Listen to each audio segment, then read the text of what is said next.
Made me happy. Make me happy.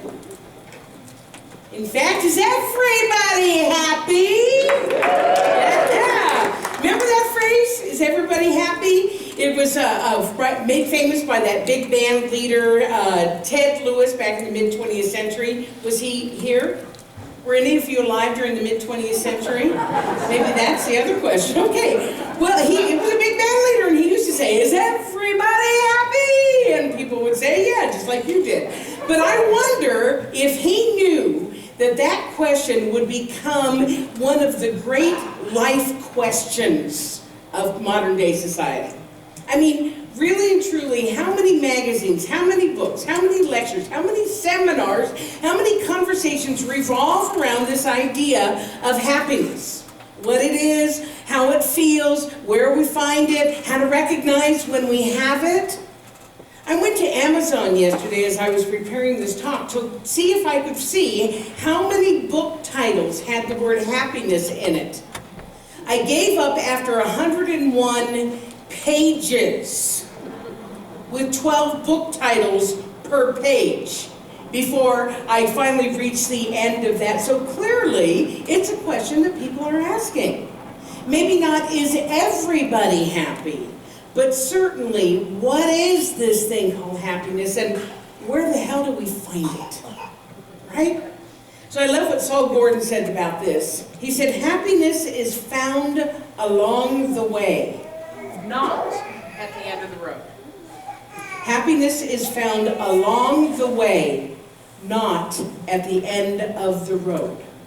So you know me, I'm a bit of a wordsmith, right? If I want to really understand a word, I look it up in the dictionary. I look to find its synonyms. And here are some of the synonyms for the word happy. Contentment, delight, gladness, joy, pleasure, and gratification. Now I want you to look at this list.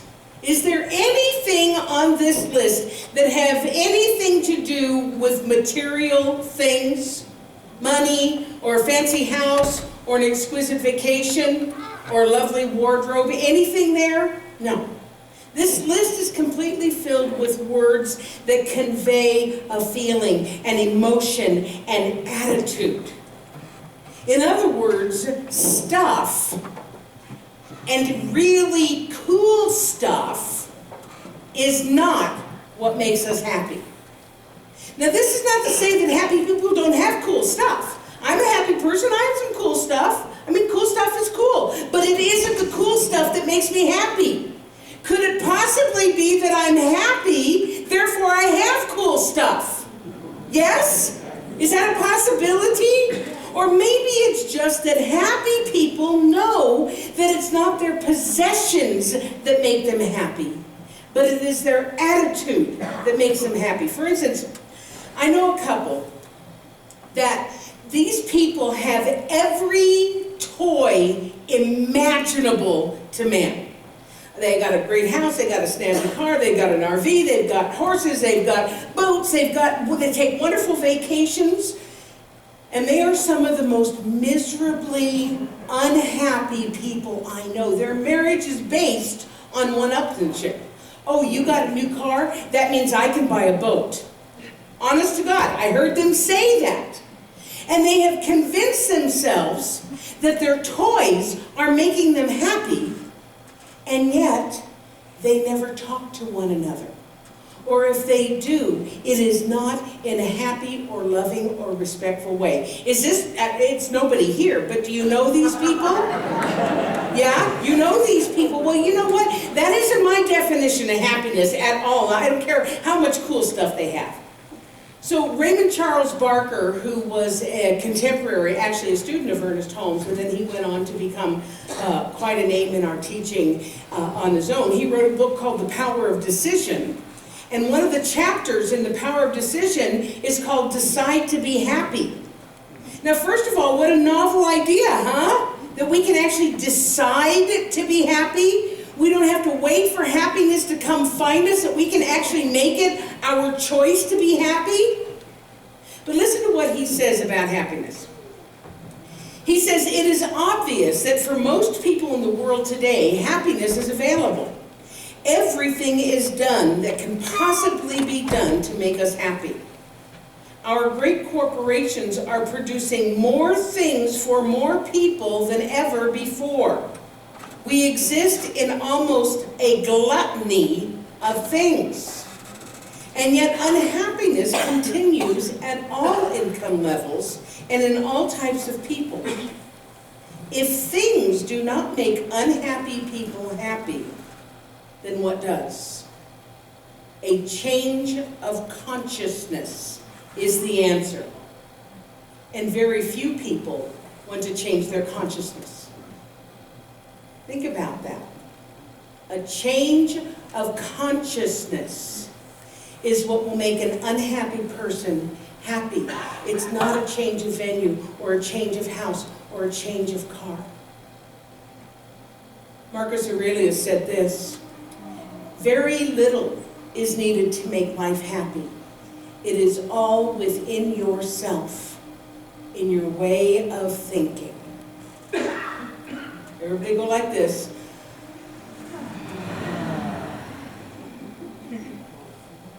Part of the challenge in today's day and age is that we seem to be inundated with mixed messages. On one hand, we are exposed to more positive thinking concepts than ever before. They are everywhere. Life is full of the latest guru who is here to tell you how to be happy, how to be prosperous, how to be more loving, right?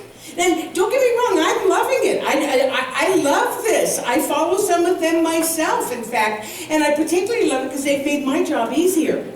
Because I don't have to explain everything from the bottom up to you all because you already have the basics. Because you've been listening to Oprah and Deepak and Wayne and all those other people, right? I love it. Woo-hoo! So you got this, right? And you've got this and it's everywhere. It's everywhere until you turn on the news. And then all you hear is about crime and hatred and violence and war. Oh my gosh. If we believed that, this world would be a pretty messed up place, right? So no wonder we're confused. We go from happiness guru at 4 o'clock to the latest killing spree at 5 o'clock. So we cannot look outside of ourselves for our happiness. We don't get it from our gurus or our spouses or our kids or our friends, even our ministers. We don't find it there.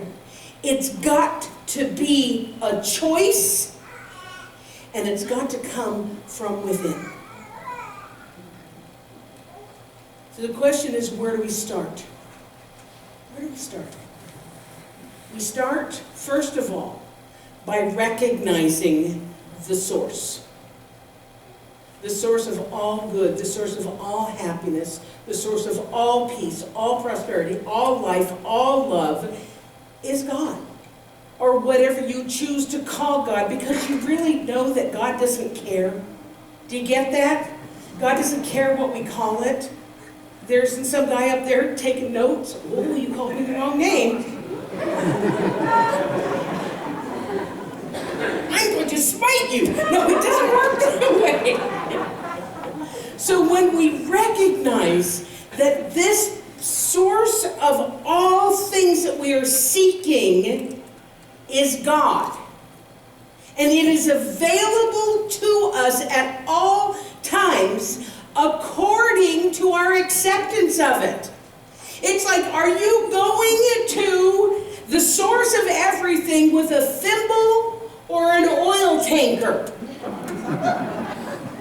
Because whatever you are approaching it with, that is what you are going to receive, including happiness. Here, let me tell you what Ernest Holmes said. There is a divine presence which is guiding us and leading us gently but certainly on the pathway to success and happiness and wholeness. But of course, we do not see its operation.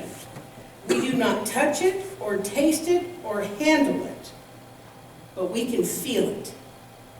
It is this deep, underlying conviction and feeling that we must acquire.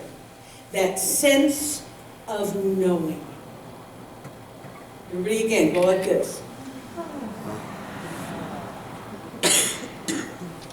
So what happens is that after we begin to understand this and after we begin to accept it, then we begin to consciously court happiness. We make it welcome to us, and then, most importantly, we share it with other people. Don't you like being around happy people? Except when you're not in a good mood, and then aren't they the most obnoxious people in the world? Not you, the king of happiness. Now, this doesn't mean that we have the power to make other people happy, because we don't. But when we feel happy, we need to show it. We need to share it like this. Not like this. And certainly not that. You do know his name, it's a little girl. Her name is Grumpy Cat. I love Grumpy Cat.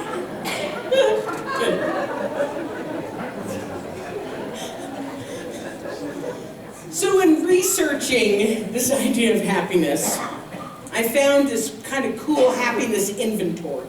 And it's not intended for you to keep score or anything like this, but it's a checklist, kind of to see where your happiness consciousness is. So the first question is, do you consciously intend to be happy every day? Now, by setting our intention on happiness, what's happening is that we're programming our consciousness to be happy. And the good news is the more we do it, the more natural it becomes. So here's the question to ask yourself. Do you wake up every morning and say, "Good morning, God"? Or do you say, "Good God, it's morning"?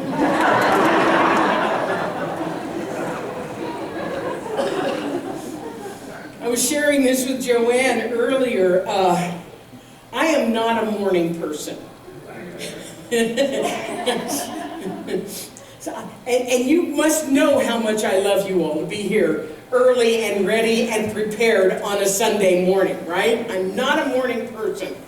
I'm a little bit of a good God, it's morning type of a person. But one of the first things I do after I make my coffee is to open up my computer and go on Facebook. Now, you guys might think that's kind of funny, but there's a reason that I do this. It's that almost all of my Facebook friends, practically without question, are either in this teaching or they're in a similar teaching. So when I get up and I look at Facebook first thing in the morning, my page is absolutely filled with inspiring quotes and pretty pictures and jokes and funny cartoons. Where do you think I found Grumpy Cat, for goodness sake? So by starting my day with it, I am starting my day with a dose of happiness. It's certainly better than opening a newspaper or turning on the morning news, right? Yeah. And what it does is that it reminds me to have an intention, to make my intention to have a happy day. Because we all know the power of intention, right?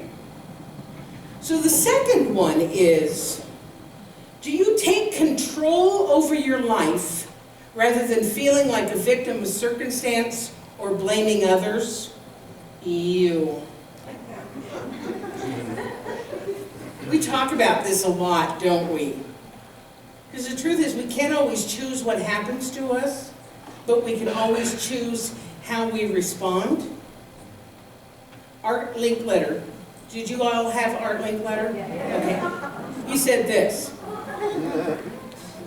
Things turn out best for the people who make the best of the way things turn out. I want you to look at the picture. Right? I mean, life happens, right? And sometimes it happens in ways we would prefer that it wouldn't happen, and yet how we respond and who we become as a result is our choice. I often, when I'm talking about this, I quote a line from a song by Janice Stanfield called Bitter or Better. Are you going to be bitter, or are you going to be better? Bitter stays mad, stays resentful. Better finds a way to be happy in spite of things. Here's the other one.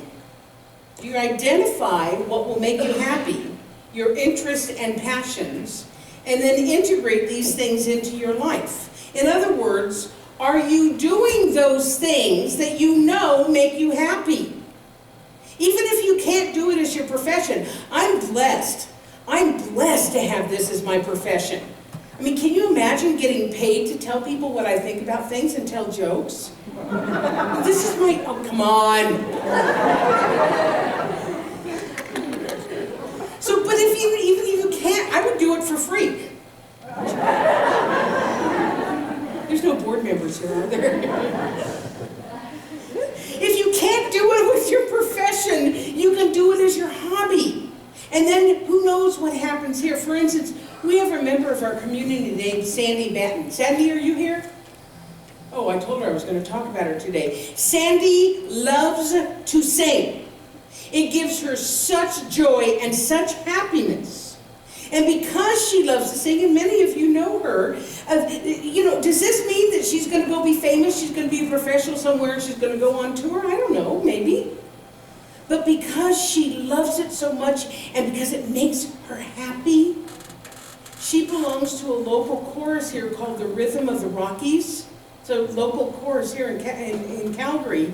And last year, they traveled to a competition in Hawaii and won first prize. And here's a picture of her with her gold medal. Does she look remotely happy? Right?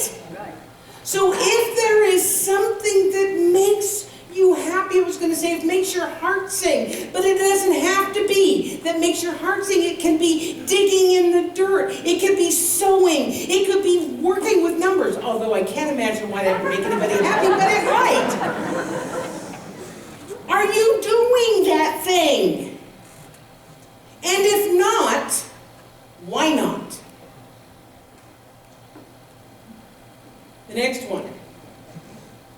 Do you turn everyday problems into opportunities by focusing on new options and approaches? And do you look for deeper meaning in life's more traumatic events? Everybody take a breath again. Because this is where this teaching will serve you. Because when you understand that you are a spiritual being, having a human experience, and part of that human experience is for our soul's evolution and our growth. And when we understand that, when life's traumatic events happen, we can see it as an opportunity to grow. Is this making sense to you? Certainly is making sense to me. When life shows up for me, first I pout. And then, I'm being very funny up here. When life shows up, I ask myself, what is the lesson here for me? What is the growth opportunity here for me? Because I may be very upset about what's going on, but if I learn that I am growing from it, then I know that I'm growing closer and closer to enlightenment. And enlightenment makes me happy. The idea of being enlightened, of being clued in, of being awake, makes me happy. Here's another one. Do you give freely to others without the expectation of a return? That's a little bit like preaching to the choir here in Calgary, because you guys are givers. You are people who are in service. Because you know and you understand that this is a key to happiness. by giving to others. When we are doing something meaningful for somebody else just because, it takes our mind out of whatever might be making us unhappy, and it gives us a sense of purpose. And when we have a sense of purpose, we're feeling good, we're feeling happy. Is that right? My mother, back when I was quite a bit younger, and I would complain, oh, I'm bored, I'm not happy. Mom would tell me to get involved with volunteer work, and I knew everything back then. And so I would say to her, yeah, but if I was doing that, then I wouldn't be here. What happiness happens. Of course, she was right? Because whenever I got involved in helping somebody else or doing some sort of service work, I forgot about how miserable I was. And then all of a sudden realized that I was happy. It's basic science of mind, folks. What we focus on expands. So if we're sitting around feeling sorry for ourselves, that becomes our intention, and it becomes our experience. If we take our minds off of our miseries, and we put them on helping others, that also expands, because we live in a world of reciprocity. We live in a world where the givingness of spirit will always respond in kind. Always. Here's how Ernest Holmes put it. Life is an eternal givingness, the offering of the cosmic self to the joy of its own fulfillment. You and I are part of this joy, and we find fulfillment only as this joy passes through us to others. Everything moves in circles. We short-circuit our own good when we refuse to pass it on. We short-circuit our own good when we refuse to pass it on. Our final one. Do you live in the moment by appreciating what is wonderful about your life throughout the day? Again, we talk about this all the time, right? Appreciating how wonderful life really, really is, expressing gratitude for the people and the experiences that make our life worth living. In fact, we hear about it so often that it's almost as if gratitude and thankfulness has become kind of passé. Like, oh, that was so yesterday. Oh, yes, gratitude. Really? When we understand that one of the greatest keys to happiness, and we all want to be happy, gratitude is anything but passé. It is a spiritual practice. And it is one of the most effective spiritual practices and one of the simplest. I want you to just take a moment right now and think about something that you are appreciating about your life, about how wonderful your life is.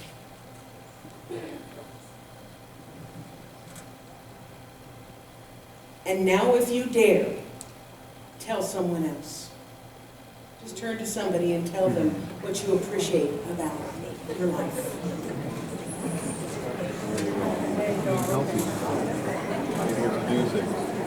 I was thinking of this place. Appreciate this place. Nothing wrong. There's nothing wrong. What clicks for you?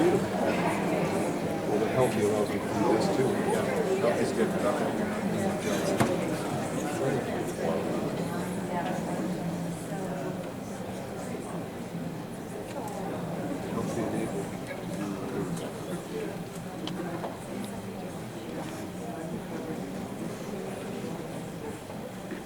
He wasn't in trouble. I was saying something nice to him.